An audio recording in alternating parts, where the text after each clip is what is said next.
Naniniwala si D'Angelo Russell na maraming NBA team silang tatalunin at marami silang makukuwang panalo ngayong regular season.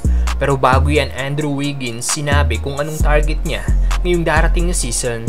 Nag-commit na rin na sasali sa Olympics.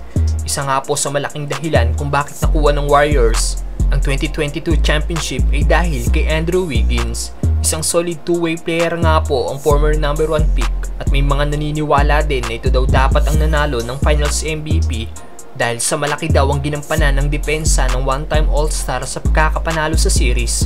Para lang daw ito sa pagkakapanalo ni Iguodala ng Finals MVP noong 2015 kesa kay Stephen Curry na kahit mataas ang numero ni Steph kesa kay Iggy, naging pivotal daw ang defense ni Iguodala kaya ito ang nanalo ng nasabing award. At ngayong nalalapit na ang season, sinabi nga po ni Andrew Wiggins ang goal niya. Ayon sa former Rookie of the Year, ine-aim niya daw ngayon na maging All-Star at mapabilang sa All-NBA defensive team at dineclare niya na din na sasali siya sa Olympics. Hindi nga po sa Team USA maglalaro si Wiggins dahil isa itong Canadian citizen. Mas lalong lalakas ang lineup ng Canada sa pagsali ni Wiggins, mga brother.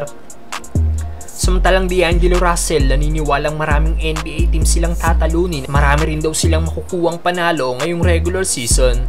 Naganap nga po ang ikalimang preseason game ng Lakers kanina kung saan nakalaban nila ang Milwaukee Bucks. Hindi nga po naglaro sina LeBron at Austin Reeves pero pinaglaro pa rin sina Davis at D'Angelo Russell. Nag-debut na din si Damian Lillard para sa Bucks. Kahit wala nga po sina LeBron at Reeves, nagawa nga pong sabayan ng Lakers ang Milwaukee. Leading pa rin si Davis na may 16 points, 7 rebounds at 5 assists. May 16 points at 8 rebounds naman si Giannis. 14 points, 3 assists at 4 steals naman si Damian Lillard. At ang isa nga po sa consistent ang nilalaro sa naging 5 preseason game ng Lakers ay si D'Angelo Russell. Gumawa nga po si D'Lo kontra Bucks ng 11 points, shooting 50% sa field. At after ng game, sinabi nga po ni D'Lo na dahil sa pagkakabalik nila mga core player at sa talent na meron sila ngayon, siguradong marami daw silang team na tatalunin at marami silang makukuwang panalo ngayong darating na season.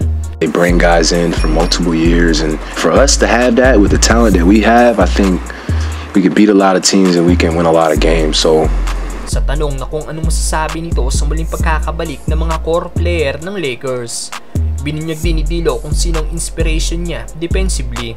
Ayon sa Lakers guard, gusto niya daw maging si Derrick White, na kahit hindi daw ito nabibigyang credit sa mga ginagawa nito, patuloy pa rin daw si White sa mga winning plays na ginagawa niya para sa kanyang team na Boston Celtics.